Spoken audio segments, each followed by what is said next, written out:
Ladies and gentlemen, welcome to the Evening Jones. All right, if you're watching at theeveningjones.com, need you to log in, Twitter profile, Facebook profile, whatever you got, go ahead and use it. Once you do that, you can participate in our chat room. You can also send in your questions. Type them out, put them up on the screen. All right. I do try to typically regale you with something from my exciting travels, even though there ain't no travels and damn sure ain't no whole lot of excitement at this point. Y'all doing all right? I feel like that is a omnipresent question out here. You doing all right? I don't ever necessarily know the right answer to that question myself. I don't. I feel like I'm always doing all right. Right? That's probably one of my detriments as a human, honestly, is my perpetual belief in the fact that I'm doing all right. I think I'm doing all right. I hope you guys are doing all right. If you're not doing all right, I hope you holler at some people about the fact that you're not doing all right, because we all got to do what we can to keep ourselves, in the right situation. I did kind of have one funny thing, I suppose, of sorts happen. I got hair now, right? For 7 years, I did not have hair, Now I got hair, so I had to get some hair products. I'm at the point of quarantine where I was in the shower and I was looking at my hair products, and I realized that I got the shampoo for tight curls, but the conditioner is for what they call kinky curls. I was out here doing 2 different types of curls at one time. I had to fix that. And I got to be honest with you. I'm a little bit too excited about the fact that I'm going to be getting some consistency in my hair maintenance. Now that I have 2 different, get it right. I had to, get the products on the same line. That's where I is right now, man. That's what I got. Trying to think if I got anything else to offer you. Actually, I do. I just have a thought. All right. These COVID numbers starting to go up here in New York City, right? They're going up. And I've noticed this thing's happening all over the place where, people going out to dinner a lot. And I get that. And in New York, the restaurant people, for reasons that I understand, which is that they ain't got no bread, they want to be in a position to open up, have more people, get people inside. They're talking about it's going to be outdoor dining 24 hours a day. What am I talking about? 12 months a year, all the time here in New York, which sounds good in theory until you realize, man, anybody trying to sit outside and eat in New York in February? What are you, high? The restaurants, once this weather, gets on tilt, they got a problem, right? So they're trying to get their thing set up. But in the meantime, they're doing a lot of outdoor dining, and you go walk past and you see the people sitting outside dining. And, the numbers and all that stuff seem to indicate that being outdoors is very helpful in terms of preventing you from catching it and all that stuff. Got it. However, what I see a lot of when I see people at these restaurants when I'm walking around Harlem, I see a lot of parties of 6. And I'm here to tell you guys, you people at these parties of 6 are fucking idiots. There's really no way to put it. If you going to eat at a party of 6, you're a moron. And the reason I say that you're a moron is this. Y'all are not limiting y'all's interactions with each other. There's a good chance that somebody you were at with this party of 6 is at another party of 6. It's defeating the whole purpose of everything that you're doing. It is. And I get it, man. People want to see people. People want to see their homies. They want to catch up, right? They people, we like to go out to eat, with our friends, a bunch of people. All of that makes sense. Can't do it. So I've seen these studies that indicate that, a significant amount of spread of people that are coming down with it. One of the things that is, a lot of these people are having in common is the fact that they've eaten at a restaurant And I've seen people ask the question whether or not those studies are differentiating between people who ate inside at a restaurant and people who ate outside at a restaurant. I think that's the wrong thing to look at. I think what you got to look at is how many people were at the table when you went to the restaurant. How many people did you interact with when you went to the restaurant? Like that, to me, I think is the question that you need to get the answer to, is that one right there. Like that'll tell us something, but I just feel like a whole lot of people are branching out from whatever narrow circle that they're in and that they're interacting with. They're then branching this out. And everybody at the table like, oh, yeah, I'm not going to kick it with anybody else. Man, somebody else called them to kick it, they're going to go. And I know this. Too many people be trying to call me for varying levels of it kicking. And I feel like you got to be high. I ain't doing that. Are you crazy? I ain't catching this, man.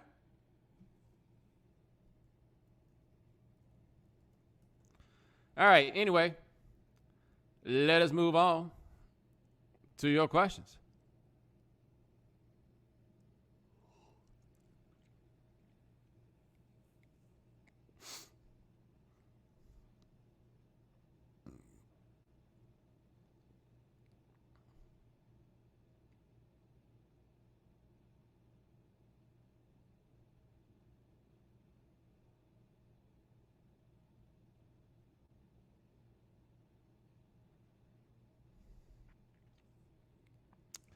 How bad of a move do you think it was for Tory Lanez to profit off an album addressing the situation with Meg Thee Stallion? All right, so I got to be honest with you. I am aware of this Tory Lanez person by name, but I don't really know anything about him. And I have to tell you that based on what I've seen since I, had to pay a little more attention to him than I ordinarily would, have y'all seen that clip? He was on Sway in the Morning, and he was like freestyling, and he was sitting in a chair. And then he stood up, and he was the same height that he was in the chair.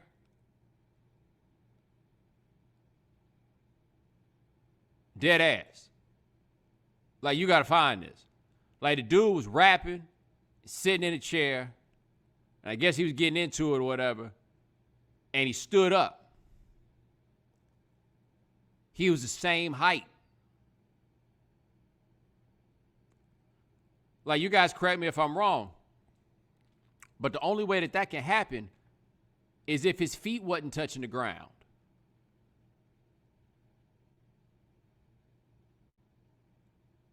Like, am I wrong here?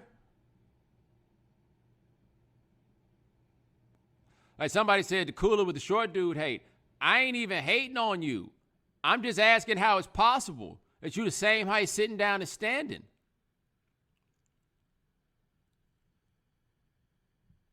Like, that man was at a place in his life where he was like, nah, set that chair all the way up. Like, I feel like you got to have enough self-awareness to realize in that moment, dog, that you can't stand up now. Like, no, you can't stand up till the camera go off. You got to sit down in that chair before anybody realizes that you did, and you don't get out that chair until the whole thing is moved on. Yo. That man is not tall. Man is not tall at all. Anyway, so he ain't said nothing about the allegation that he shot Megan Thee Stallion in the foot. And, hey, man, I don't really have a problem with the fact that he hasn't talked about the fact that he shot Megan Thee Stallion in the foot. I don't know if you guys have heard, but they're trying to send his little ass to jail. Like, talking to us about it is not a great way to stay out of jail. You know that, right? So, okay, yeah, you're not talking about it. All right, that's whatever. It seems fairly clear to me that he shot this woman in the foot. Like this doesn't seem to be really in dispute. If you want to hold out for this and ride it out in a trial or whatever, I mean, you're welcome to, I suppose. But it seems pretty clear to me that that's what happened. But then my man apparently did a song about it where he got out here denying it. And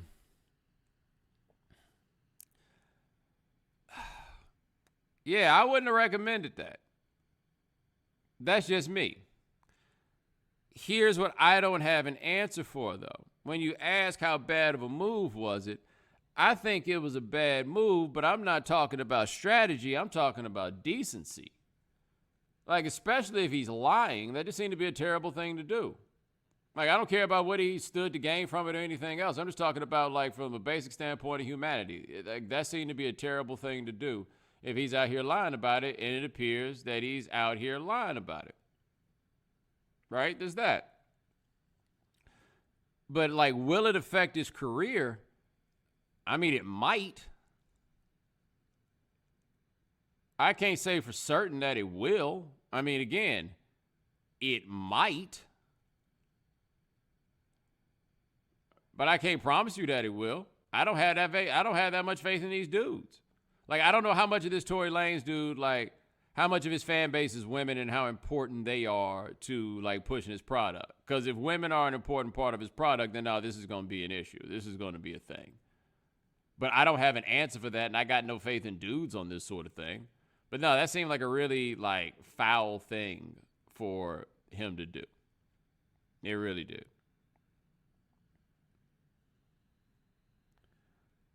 I'm going to shift to a completely different thought. Okay? Completely different thought to a related topic. I want to make sure you understand. Period. Hit enter twice. We're going to a new paragraph.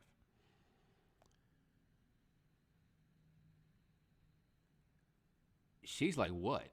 7, 8 inches taller than him?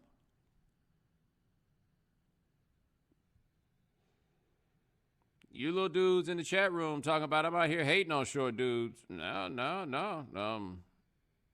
I mean, I have to say, I wouldn't have seen that coming myself.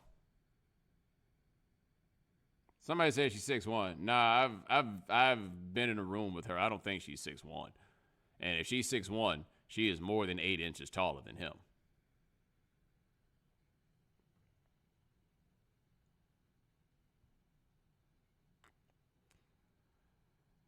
All right, appreciate the question. Let's see what else we got here.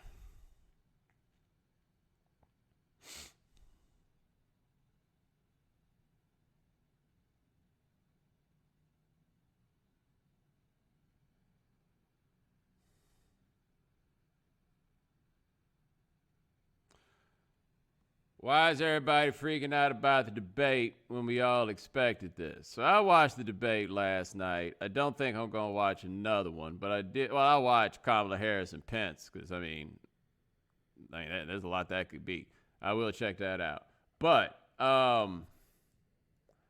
question was, why were people freaking out about the debate when we knew that was what it was going to be? I think we knew what it could be. But I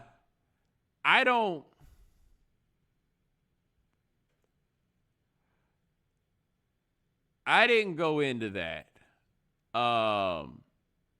expecting it to go the way it did. Like, there was a great potential for a train wreck, but I think that there's a particular quality to that I have a difficulty explaining that a lot of us did not see coming. But I think that a lot of the reaction to the debate ties into a fairly obvious point, but a noteworthy one nonetheless, about the fact that these things aren't existing in a vacuum. And when I say that they're not existing in a vacuum, where I'm going on this is, I do think that there was a time when there was a time where something like that, we could have just gotten on and laughed about it. Right? Like, I will say, when Trump hit Biden with, no, you're on number 2, that was hilarious. Whew! That was hilarious. He's like, no, you're on number 2. Right? It was dirty pool, but I ain't gonna pretend as though that was not funny. All right? And there was a time where we could have appreciated the hilarity of it. Look, you can, like, the things that when this election was going on in 2016 with Trump, like when those debates went on, I was still able to find the humor in the just sheer audacity of what he was doing, right? I could still do it. I could. I don't think that people have the emotional bandwidth right now or in a position right now to take humor in any of this stuff. Like, it's just not funny in this moment. It's not. And so, like, I found myself as I was watching that debate, I found it to be stressful. Like, I think that might have been the best description of it. Like, one, I was looking at the way that they were, like, the way Trump was talking over him, the way that Biden was dealing with it. And I'm like, yo, man, you only got to put up with that with somebody you're sleeping with. You know? And so, like, as it went, I just couldn't, there was nothing that I could take from it. Like, I'm not watching it to try to decide who I'm going to vote for. I'm pretty sure I know what direction I'm going in there. There was no new information that I was looking for. I don't like to think of the idea that I tuned into it purely for the spectacle. But there's an argument there, you know? But it just wasn't fun. And since it wasn't fun, and there was never really a chance that it was going to provide, like, anything enriching, it just felt bad. Like, I think that is probably the way it hit people. It just didn't feel good. You know, and given how dire things are on a macro level and the significance of this election, even if you went into it knowing that it would be to a degree a waste of time, I don't think people went into it expecting it to just simply feel bad. And that shit was like 90 minutes. Like, and it went over the time. And again, it just didn't feel good. There was no way, like, even if you felt like your candidate did the best, you couldn't walk away from it feeling like this is going to make your candidate more attractive to voters. Like, I don't think that's how it worked out for either side on that. I think that you can make an argument that the other side looked bad, and I think that Trump came off looking worse than Biden did, right? And so maybe that's the way that you get a win out of it if you're Biden, but otherwise, man, no, it just didn't feel good. And I think that that's probably the most appropriate way to describe this, and I think that's the description that probably a lot of people have in common with me about it. It's just, yo, man, it just didn't feel good.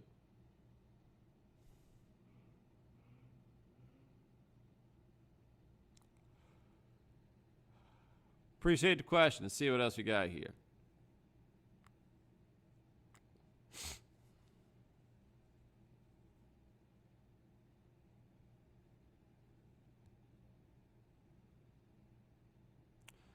Would you be as cautious about COVID in the small Texas town you're from as you are in New York City? First of all, the small Texas town I'm from is called Houston. I went to school in a town that was small. The small town I'm from is called Houston.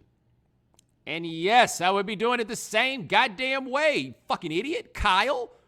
Why wouldn't I be approaching it the same way?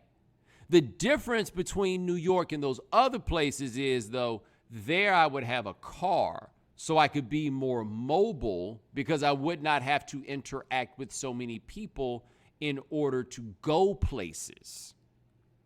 My caution is really not dictated by geography. It's by common sense. You fucking idiot. Stay inside.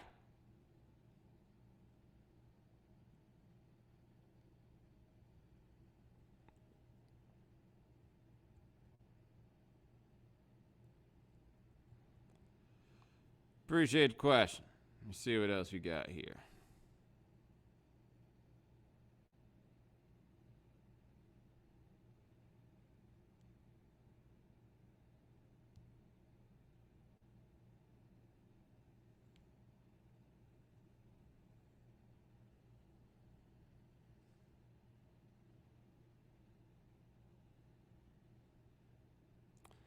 How did the moderator end up catching smoke from everybody when he's the actual victim? Well, I mean, I think that there's some legitimate room to criticize Chris Wallace. And, okay, so here's this is, I've been on like a television train wreck before. Like, I've been there. I've never been in a position where I was moderating the train wreck, but I've been in a television train wreck before. And I understand where people are like, yo, I need Wallace to push back and do some fact checking here. Problem is, how would anything get done? Like, the idea, this is the way to look at this idea of fact checking and how Trump kind of blows it, all right? The job of a janitor is not to clean up after you. Right? The janitor's job is to maintain the building, but not to clean up after you. You see what I mean? Like, the janitor's job is to mop the floor. The janitor's job isn't really to come in because you pissed on the floor and then clean that up in the middle of the day. You see what I mean? Like, the janitor is there to maintain things. The moderator is not there to call bullshit every question. That's not the gig. Like, it's literally an impossible thing to do. Now, I think that it didn't help Wallace that he works for Fox News. So since he works for Fox News, people are going to walk in with the idea that he is going to be more generous toward Trump. And in fact, on things, matters of like what was truth and what was not, you can make an argument. Like, I'd see why some people might make that argument with Wallace based on some of the things he said in that debate. I totally get it. But I'm just telling you, there isn't a human being on earth that could have kept that under control, because there's nothing you can do to make Trump act right. Like, the thing that Trump has figured out and where Trump has blown the box is there's just a whole lot of stuff in this world, just norms, right? Like, yo, you can't do that. Why not? Because you can't. Like, the answer is that simple. You can't do that because you can't.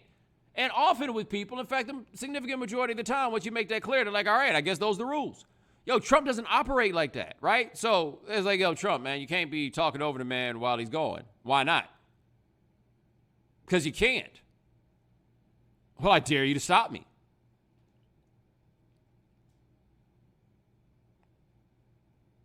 And then what do? Like, what's Wallace going to do? Like, I'm just asking. Like, everybody who said that Wallace let that thing get off the rails, I'm with you. I haven't heard a single person offer a productive solution for how to bring it back around. I don't know what possibly could have been done. And so that's why I look at it like, nah, man, Trump ran over him too. There was nothing else. Like, you know, and people are like, well, he cut his mic. Fool, he's the moderator. He's not the sound man. Like, do you think do you think reality was moderating this debate? Right? What do you think? He just had a mute button? Like, you can't be this stupid. Like, one of the amazing things that I say that has happened with this internet era is, and maybe it's not that the internet is making this happen as much as the internet is making people who say these things more available. But everybody swear up and down that they had it. And just making shit up that doesn't even exist. Well, what should Chris Wallace have done? He should have cut his microphone off. What, he should have walked up there with some scissors and cut a wire? Like, what are you talking about? And by the way, even if he had done that, you would have been picking Trump up over Biden's microphone because Trump still would have been talking. Like, I'm just telling you, there wasn't a solution to this. Like, in spite of legitimate criticisms to be made about the way that Wallace handled the debate, which is going to be the case no matter who the moderator is, if your thing is he couldn't stop Trump from getting off the rails, that wasn't an option for anybody at all.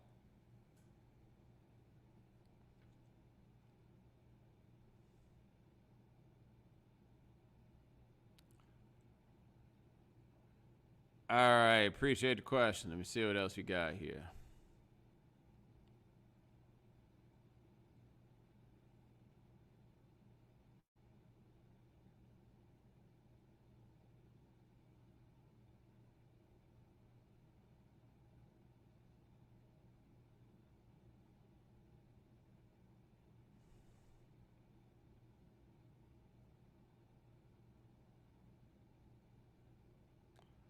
Do you have beef with the University of Georgia? That question is asked by somebody named Hunter. And Hunter, I want to tell you what I can tell from here just by you asking that question. You, son, are a dork. Like a real live, full-on dork. Do you have beef with the University of Georgia? Yeah, me and my homies is going to ride on the University of Georgia because we got beef. What are you talking about? My God, what a herb.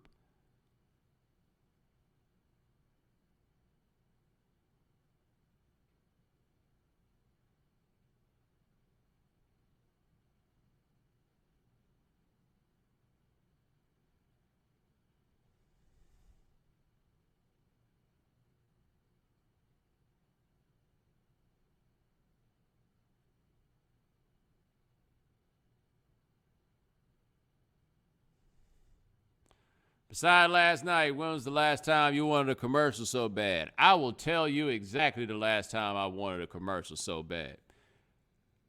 Super Bowl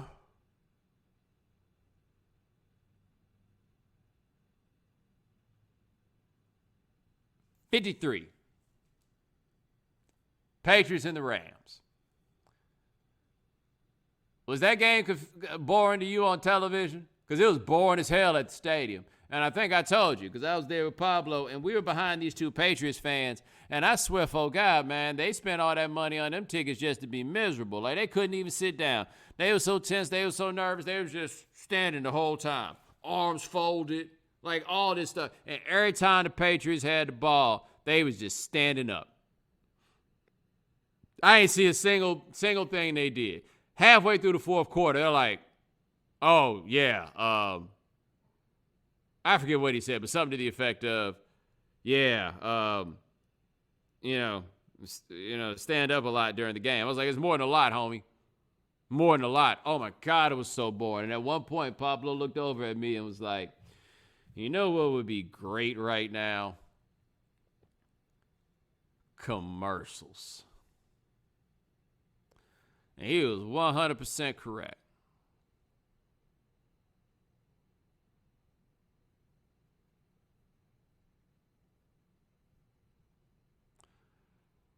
All right, appreciate the question. Let's see if we got anything else here.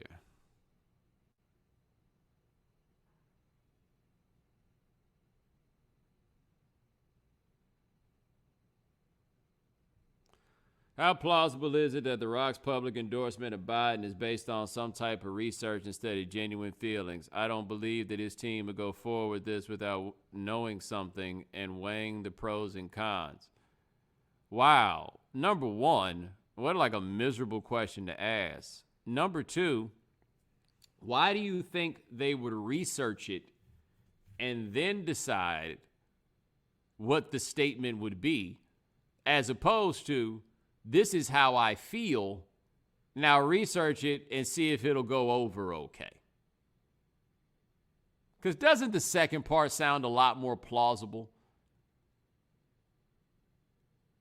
Much, much, much more plausible. In fact, your question is stupid. And the reason your question is stupid is we are still at a point where the majority of white people in this country are going to vote for Donald Trump. And in truth, The Rock, while he's able to sell what he got to everybody, he's still primarily selling this stuff to white people. The majority of white people are not on board with this anti-Trump thing. All right?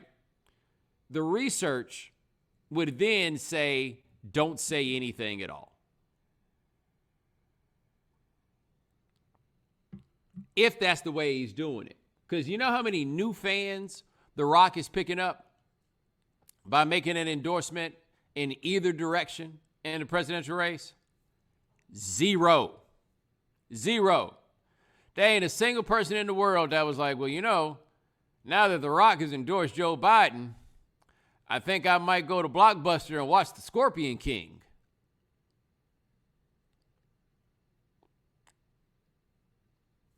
Like, that's not going to happen.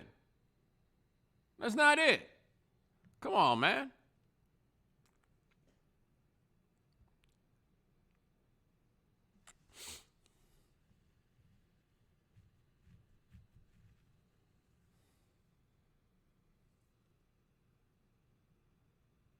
All right, appreciate the question. Let me see what else we got here.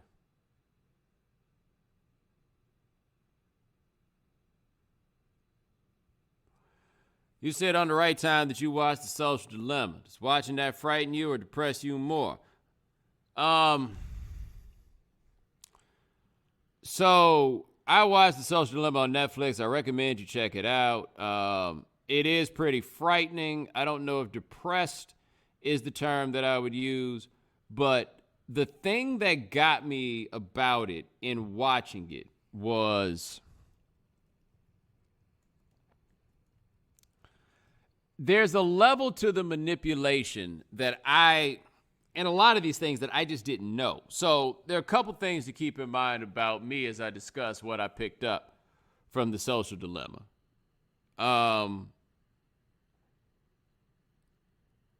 Number one, oh, I completely forgot what I was going to say. Anyway, let me get back to where I'm going. Look. Oh, yeah, these are two things. One, I do not use Facebook. And at no point in my time, and I have a Facebook page and we do stuff like for the operation on Facebook, but I, as a person, do not use Facebook. And number two, I have never had a lot of notifications running on my phone. Now, both of those things are a function of the fact that I am a public figure. Right? Like notifications for a bunch of that stuff, I could never do that. Like notifications for email, I get too much fucking email, man. Like I'm checking it myself already. You know, like I don't need somebody to do that, but I don't get a lot of those notifications. It was very interesting to see them in there talk about the way those notifications come through, and it's based on so much data that they have about you and how manipulative it is and the images they know that put you in a good mood or put you in a bad mood and all of that stuff. Like that was a lot, right? I wasn't expecting all of that. But the part about like Facebook is I don't get news from Facebook, and the idea, like I have a much better understanding now of how it is that people wind up in these wormholes with this stuff. And like the point they made there is just like, yo, all this information is out there. And they're like, yeah, but these people aren't getting that information. And that's it. But the whole idea, and it makes sense, but you just don't think about it in these terms. But the idea that all this digital stuff is designed to get you addicted to it. That's like, once you start thinking about it in those terms, like I need to give me one of the books about detoxing off all of this stuff. Just kind of how, because it's an addiction, man. Like think about this. How did we kill time before this? Before we had these phones and all this stuff. How did we kill time?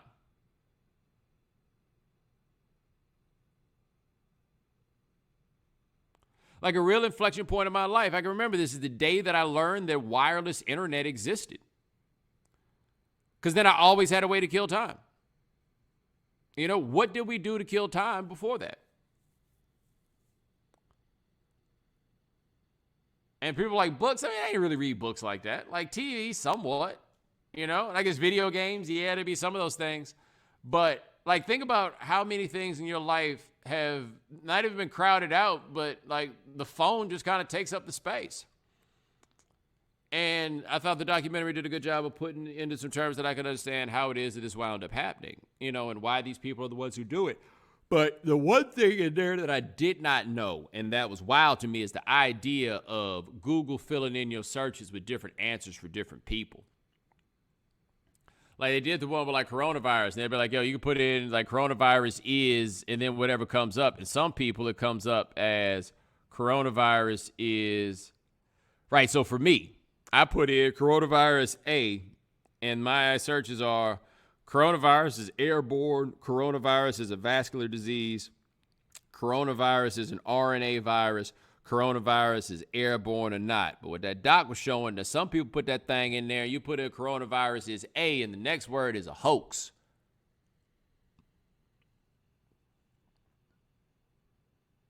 That was what was wild to me. Is that once people start down these rabbit holes, their searches are keeping them there because their data is telling them that this is what keeps people around. It's all about feeding the addiction. And yo, man, that's a problem because ain't so many people gonna be aware that that's what's happening.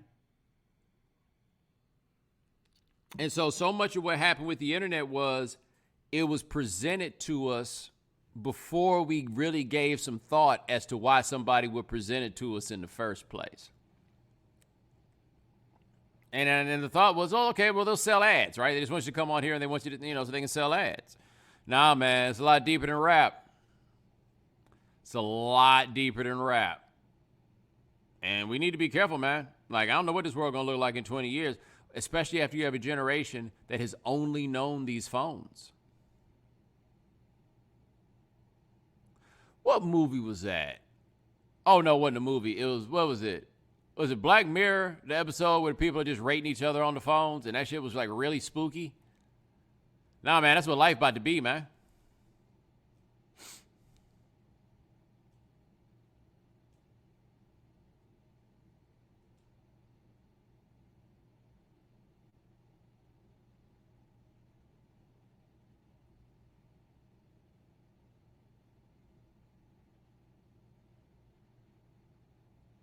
All right, appreciate the question. Let me see what else we got here.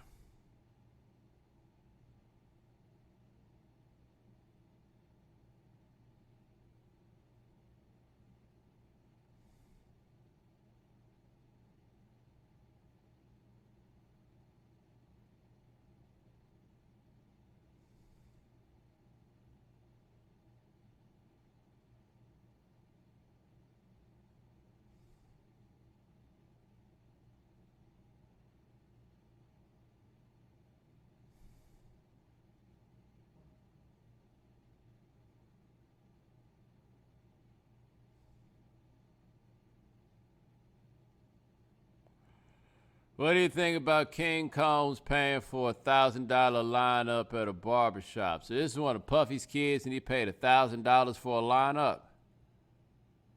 All praise is due to that barber. He found a mark. Because it's not like that dude charges $1,000 for lineups. He wouldn't be giving anybody no haircut. He found the one person dumb enough to pay $1,000 for a lineup. You know what this tells me? And maybe you guys let me know if I'm wrong here, okay? Because I don't think I am. But you guys let me know if I'm wrong here. All I hear there is that Puffy has failed. And I don't know what I would do if I was filthy stinking rich. Because I'm not filthy stinking rich.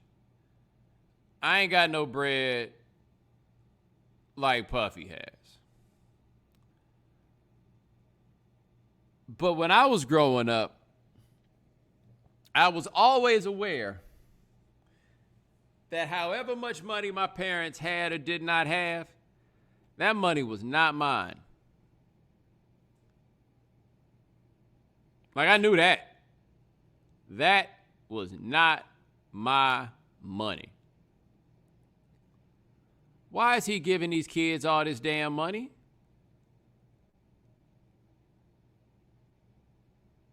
What they need that money for? How about y'all go out here and get jobs?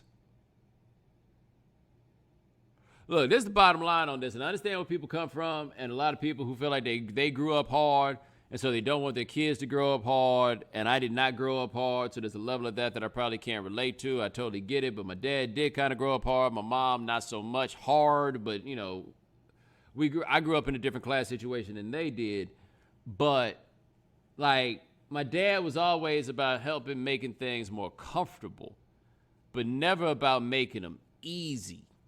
You understand what I'm saying?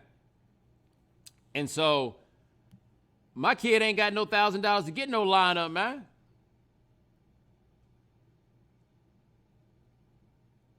It ain't about to be that. Because if there's anything I've learned in this world, and this is important and this is real, if there's anything I've learned in this world, people ain't happy about the stuff that's given to them. Can't take no pride in nothing that you didn't earn. You just can't. And you know what you wind up doing with your bread when you didn't earn it in that way? You spend $1,000 on a lineup. That's what you do.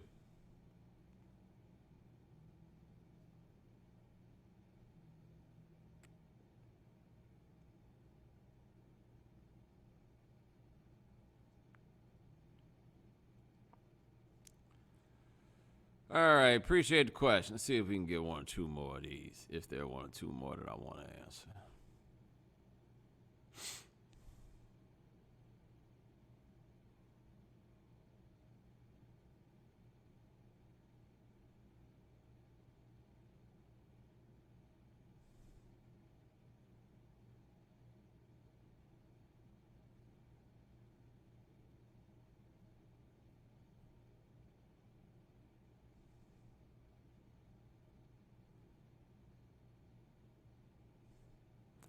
Where does Jeezy getting his own daytime talk show rate on the Welcome to 2020 scale? Yeah, I saw that. Jeezy's getting a talk show.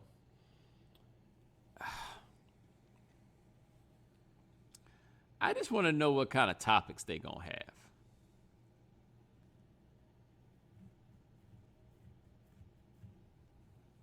Like what? Like I'm trying, what they gonna be talking about? Because I just don't see Jeezy as the empathetic type, and I feel like empathy is a significant part of that job.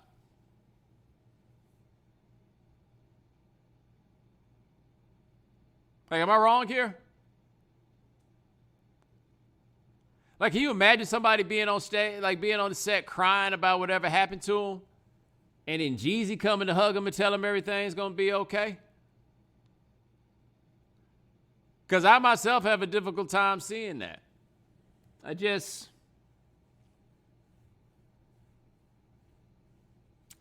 Although, of course, corny joke on the way. I can't imagine somebody saying something that Jeezy liked on the stage and then him, that's right.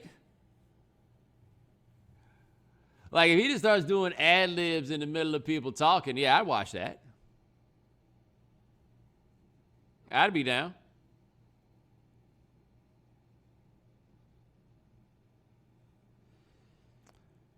Appreciate the question. But hey, man, ladies and gentlemen, NBA Finals about to start. Thanks so much for joining here on The Evening Jones. My man Lance Gilliam handles everything behind the scenes. Thank you, sir. Remember, if you cannot watch The Evening Jones live, subscribe to the podcast. Subscribe to the iTunes Store. Subscribe to Stitcher Radio. Check us out at SoundCloud. You can also find us at the Google Play Store.